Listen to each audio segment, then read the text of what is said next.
नमस्कार दोस्तों। आज हम अपने अगले टॉपिक पर चलते हैं जो कि है प्रथम विश्व युद्ध, जो कि 1914 से लेकर 1918 तक चला। अब इसकी कुछ इतिहास के बारे में जानते हैं, जो कि सबसे पहले पूर्वी समस्या। इस पूर्वी समस्या में ओटोमन साम्राज्य का विघटन की बात की जाती है, जिसमें तुर्की साम्राज्य था, जिसका शासक तो उस्मान अली था, जो कि मुस्लिम था। इसको उस्मानी साम्राज्य भी कहते थे। ये बहुत ही विशाल क्षेत्र में फैला हुआ था, जिसमें बहुभाषा, बहुभाषी, धर्म, जाति की संख्या बहुत ज़्यादा, बहुत जनसंख्या थी।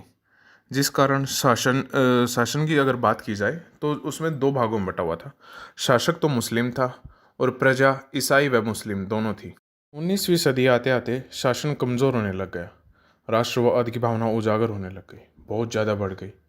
तुर्की यूरोप का मरीज बनने लग गया, जिसके कारण यूरोपीय राष्ट्र ओटोमन साम्राज्य की कमजोरी से लाभ लेने के लिए प्रयासरत हुए। अब होड़ होने लग गई कि ओटोमन साम्राज्य का कि कौन सा यूरोपीय देश अब ज़्यादा फायदा उठा सकेगा, उसके पोर्ट, बंदरगाह। इसमें सबसे पहली बात की जाए तो रूस की बात करते हैं। रूस चाहता था कि यूरोप का यह मरीज समाप्त हो जाए, अर्थात तुर्की साम्राज्य का विघटन हो जाए और फिर काला सागर क्षेत्र पर स्थित सारे के सारे बंदरगाहों को पर वह कब्जा कर पाए, जैसा कि वो अभी भी कर रहा है।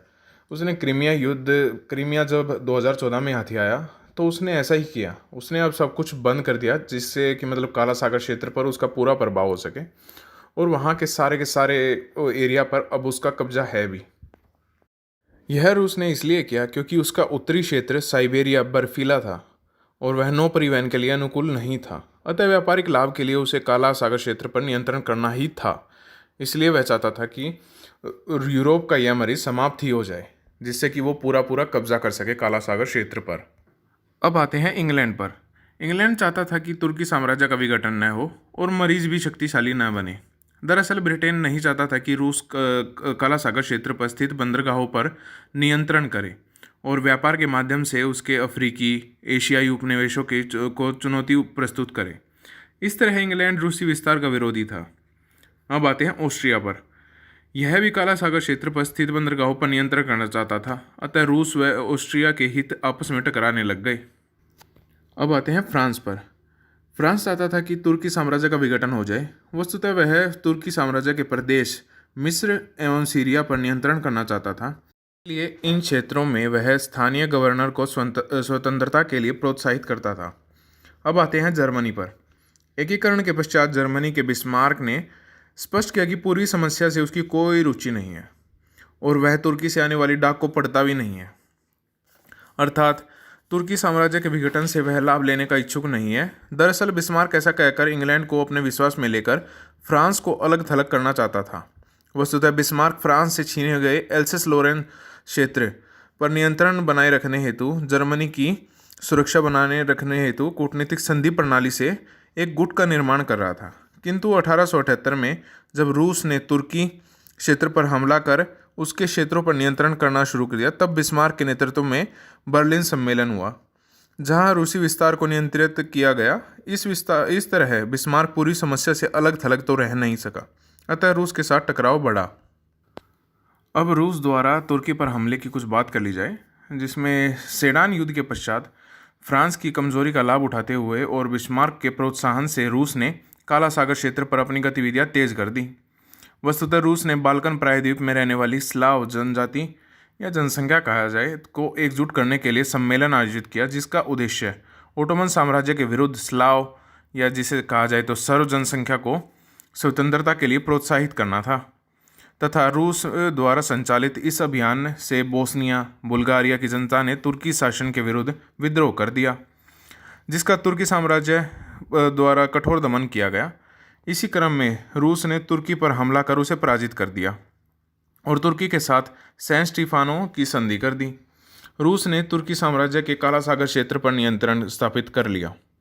रूस की सफलता से इंग्लैंड, फ्रांस, ऑस्ट्रिया जैसे राज्य भयभीत हुए और इसे क्रीमिया युद्ध के पराजय के बाद उस से की गई पेरिस संधि का उल्लंघन बताया। इसी क्रम में ओटोमन साम्राज्य की सुरक्षा के लिए 1878 में बर्लिन में एक सम्मेलन बुलाया गया। अब आते हैं बर्लिन सम्मेलन 1878 में जो हुआ। बिस्मार्क की मध्यस्थता से यूरोपीय राज्यों का सम्मेलन बर्लिन में हुआ। इसे निम्नलिखित निर्णय लिए गए। इसमें सबसे पहला था रूस द्वारा तुर्की से की गई सैन स्टीफानो की संधि को रद्द किया गया। सर्बिया, रोमानिया, मांटिनियो को तुर्की साम्राज्य से अलग कर स्वतंत्र राज्य बनाया गया।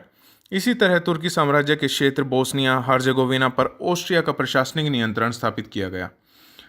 तुर्की साम्राज्य के क्षेत्र साइप्रस द्वीप पर ब्रिटेन का नियंत्रण स्थापित किया गया। और इसकी समीक्षा की जाए तो बर्लिन सम्मेलन का मुख्य उद्देश्य तुर्की साम्राज्य के विघटन को रोकना था, वह यूरोप में शांति स्थापित करना था। इसलिए बर्लिन में सम्मेलन में रूस द्वारा तुर्की से की गई सेंट स्टीफानो की संधि भी रद्द कर दी गई और कारा सागर क्षेत्र पर रूस द्वारा किए गए नियंत्रण को समाप्त कर दिया। ब्रिटिश प्रधानमंत्री डिज़रायली ने इस संदर्भ में कहा कि हम बर्लिन से ससम्मान शांति लाए हैं, किंतु यह कथन सत्य नहीं साबित नहीं हुआ। वस्तुतः बर्लिन सम्मेलन के निर्णय ओटोमन साम्राज्य के लिए प्रतिकूल साबित हुए, विश्व के लिए तबाही का कारण भी बने। वस्तुतः रूस ने जिन ईसाइयों को स्वतंत्र करा दिया था उन्हें पुनः पराधीनता की स्थिति में ला दिया गया। इतना ही नहीं, बोस्निया और हर्जेगोविना क्षेत्र में रहने वाली जनता की इच्छाओं का ध्यान न रखते हुए भी उसे ऑस्ट्रिया के प्रशासनिक नियंत्रण में रखा गया। फलतः उस समस्या का निर्माण हुआ जिसने सर्बिया एवं ऑस्ट्रिया के बीच संघर्ष पैदा किया। इसी क्रम में प्रथम विश्व युद्ध का आरंभ हुआ। अब आते हैं प्रथम विश्व युद्ध के कारणों पर। सबसे पहला है साम्राज्यवादी प्रतिस्पर्धा। यूरोप के प्रमुख देश इंग्लैंड, फ्रांस, रूस का साम्राज्यवादी विस्तार यूरोप एवं उसके बाहर के क्षेत्रों में हो रहा था। अब ये तुर्की साम्राज्य के विघटन का लाभ लेने के लिए आपस में संघर्षरत हुए। दूसरी तरफ इटली, जर्मनी के रूप में नए यूरोपीय राज्यों के माध्यम से औपनिवेशिक विस्तार को बढ़ावा मिला। इसी क्रम में विलियम केसर ने कहा कि हमें भी सूर्य के नीचे जगह चाहिए, अर्थात आर्थिक औद्योगिक विकास के लिए उपनिवेशिक पर बल दिया गया। इस घोषणा से इंग्लैंड को चुनौती मिली। इस तरह साम्राज्यवादी प्रतिस्पर्धा से यूरोपीय राज्यों के आपसी तनाव में वृद्धि हुई, जो विश्व युद्ध का कारण भी बनी। दूसरा है कूटनीतिक संधि प्रणाली। सेडान के युद्ध में फ्रांस को पराजित कर बिस्मार्क ने उसके समृद्ध क्षेत्र अल्सस लोरेंस पर नियंत्रण स्थापित कर लिया। अतः फ्रांस से सुरक्षा बिस्मार्क की प्राथमिकता थी। इसी क्रम में बिस्मार्क ने यूरोपीय राज्यों से गुप्त संधि की ताकि फ्रांस को अलग थलग रखा जा सके। इस कूटनीतिक प्रणाली से यूरोपीय राज्यों में अविश्वास व गुटीय राजनीति को बढ़ावा मिला। इसी क्रम में जर्मनी, इटली, ऑस्ट्रिया का एक गुट बना, जो इसके जवाब में फ्रांस, इंग्लैंड, रूस का एक गुट बना, जिससे यूरोपीय राज्यों में तनाव बढ़ा, जिससे सैन्यवाद को बढ़ावा मिला। अब आते हैं तीसरे कारण पर, जो कि है सैन्यवाद। यूरोपीय राज्यों ने अनिवार्य सैन्य सेवा लागू कर शस्त्रीकरण पर बल दिया, एक शक्तिशाली सेना गठित करने का प्रयास किया। अब अंतर्राज्यीय राष्ट्रीय समस्याओं का समाधान सेनाओं के माध्यम से करने का प्रयास किया जाने लगा, अतः तनाव में वृद्धि होने लग गई। अब आते हैं उग्र राष्ट्रवाद पर। जर्मनी ने जब फ्रांस के एल्सस लोरेंस क्षेत्र पर नियंत्रण स्थापित किया तो इससे अपने अधीन बनाए रखना जर्मनी के लिए इससे सम्मान का प्रश्न बन गया था। तो दूसरी तरफ फ्रांस के इस क्षेत्र को पुनः प्राप्ति कर अपने राष्ट्रीय गौरव की स्थापना के लिए प्रयासरत हुआ। इसी क्रम में दोनों राष्ट्रों का राष्ट्रवाद उग्र हुआ और वे एक दूसरे के विनाश की बात करने लगे। इसी तरह बाल्कन क्षेत्र में राष्ट्रीयता की भावना उग्र रूप लेने लग गई। वस्तुतः सर्बिया बोस्निया पर अधिकार करना चाहता था, जिस पर ऑस्ट्रिया का नियंत्रण था, अतः दोनों के बीच तनाव बढ़ा। अब आते हैं, कहा जाए तो मेन कारण पर ही लगा लीजिए। सबसे पहला तो क्या कहें, यह है अंतर्राष्ट्रीय संस्था का अभाव। वियना व्यवस्था के पतन के पश्चात ऐसी कोई व्यवस्था नहीं थी जो यूरोप की शक्तियों को नियंत्रित कर सके और शांति की स्थापना कर सके, क्योंकि संयुक्त राष्ट्र भी 1945 में बना। वस्तुतः सभी देश अपने को असीमित रूप में से शक्तिशाली समझने लगे और अपने अनुकूल न लगने वाली किसी भी नियम को स्वीकार करने के लिए तैयार नहीं थे। इस प्रकार अराजकता की स्थिति व्याप्त हो गई थी। इसी क्रम में 1908 में बोस्निया हर्जेगोविना पर ऑस्ट्रिया ने नियंत्रण स्थापित किया। फलतः इस क्षेत्र की जनता उग्र हो गई। अब वहाँ के तत्कालिक कारण जानते हैं। ऑस्ट्रिया के राजकुमार 1914 में बोस्निया के नगर साराजेवो में घूमने गए और वहाँ सरजाति के किसी ने उनकी हत्या कर दी। अतः ऑस्ट्रिया ने सर्बिया को दोषी मानते हुए दंडित करने की बात कही। इसी मुद्दे पर सर्बिया उग्र हुआ और ऑस्ट्रिया के साथ उसका टकराव हुआ। इसी क्रम में अन्य यूरोपीय शक्तियां युद्ध में संलग्न हुई। फलतः विश्व युद्ध का आरंभ हो गया। वस्तुतः सर्बिया उग्र नहीं होता तो यदि उसे रूस का समर्थन नहीं मिला होता और रूस को इंग्लैंड एवं फ्रांस का समर्थन प्राप्त था, तो दूसरी तरफ ऑस्ट्रिया को जर्मनी, तुर्की, हंगरी का समर्थन प्राप्त था। इसी तरह सर्बिया व ऑस्ट्रिया दो घोड़े थे, घुड़सवार तो इसमें बाद में सवार हुए। इस युद्ध में मित्र राष्ट्रों के गुट में इंग्लैंड, फ्रांस, रूस, इटली, अमेरिका मुख्य रूप से शामिल हुए और यह गुट विजयी हुआ। अब आते हैं विश्व युद्ध के परिणामों पर, जो कि सबसे पहले देखा जाए तो आर्थिक परिणाम। प्रथम विश्व युद्ध से उद्योगों को हानि पहुंची। वस्तुतः कारखानों से क्षतिग्रस्त हो जाने से उत्पादन क्षमता में कमी आई, व्यापार में गिरावट हुई और राष्ट्रों को आर्थिक स्थिति कमजोर हो गई। युद्ध के कारण यूरोपीय देशों का युद्ध व्यय बढ़ गया। वस्तुतः आरंभ में दोनों पक्षों का औसत दैनिक खर्च लगभग 40 करोड़ रुपए था, जो 1918 में बढ़कर 2 गुने से अधिक हो गया। इसी तरह यूरोपीय राज्य ऋणग्रस्त हुए और ऋणों का भुगतान करने के लिए नवीन मुद्रा छापी गई, अतः मुद्रा का प्रसार हुआ। इससे मुद्रा के मूल्य में कमी आई, जो आर्थिक स्थिति को कमजोर करने का एक सूचक भी माना जाता है। युद्ध के दौरान यूरोपीय राज्यों ने अपनी शक्ति युद्ध कार्यों में लगा दी। फलतः औद्योगिक उत्पादन एवं परिवहन के साधनों का उपयोग युद्ध क्षेत्र की आवश्यकताओं की पूर्ति में होने लगा। ऐसे में उपभोक्ता सामग्रियों में कमी आ गई। औद्योगिक उत्पादन के लिए कच्चे माल की प्राप्ति भी बाधित हुई, क्योंकि परिवहन के साधन क्षतिग्रस्त हुए। इन सब का सम्मिलित परिणाम आर्थिक कमजोरी के रूप में सामने आया। यूरोप में अमेरिकी हस्तक्षेप की शुरुआत हुई। वस्तुतः यूरोप के पुनर्निर्माण के लिए अमेरिका ने उन्हें ऋण प्रदान किया, किंतु जब अमेरिका में सट्टेबाजी को बढ़ावा मिला तो और इसी क्रम में अमेरिका में के शेयर बाजार में गिरावट आई, तो अमेरिकी पूंजी से जुड़े यूरोपीय देशों भी दुष्प्रभावित हुए। इसे 1929 की वैश्विक आर्थिक मंदी के संदर्भ में भी समझा जा सकता है।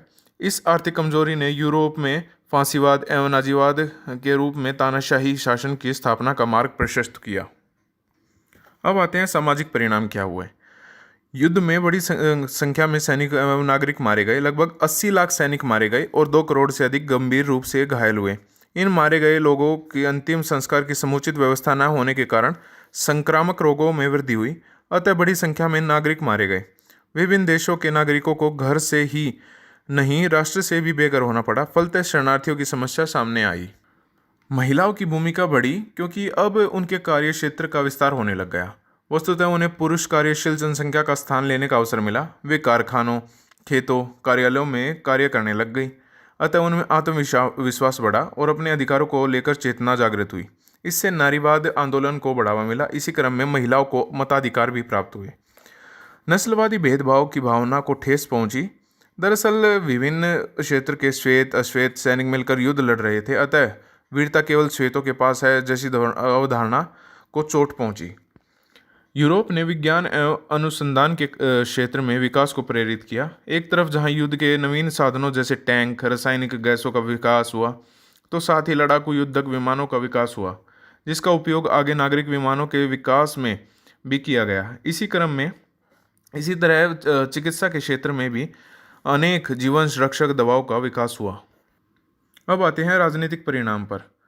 प्रथम विश्व युद्ध ने जर्मनी, रूस, ऑस्ट्रिया के राजवंशों का विनाश कर दिया और लोकतांत्रिक सरकारों का वहां गठन हुआ। हंगरी, चेकोस्लोवाकिया, पोलैंड स्वतंत्र राष्ट्र के रूप में सामने आए। विश्व शांति के लिए एक अंतर्राष्ट्रीय संगठन के रूप में एक संघ का गठन हुआ। विश्व राजनीति में अब यूरोप की भूमिका समाप्त होने लगी और विश्व शांति या विश्व शक्ति के रूप में अमेरिका का उदय हुआ। यूरोप में नव स्थापित लोकतांत्रिक सरकारें जो आर्थिक सामाजिक समस्याओं का समाधान नहीं कर सकी, उनसे लोगों का विश्वास उठने लगा। इसी क्रम में तानाशाही शासन की स्थापना का मार्ग भी प्रशस्त हुआ। अगर ठीक लगे तो लाइक कीजिएगा, शेयर कीजिएगा, सब्सक्राइब कीजिएगा। धन्यवाद।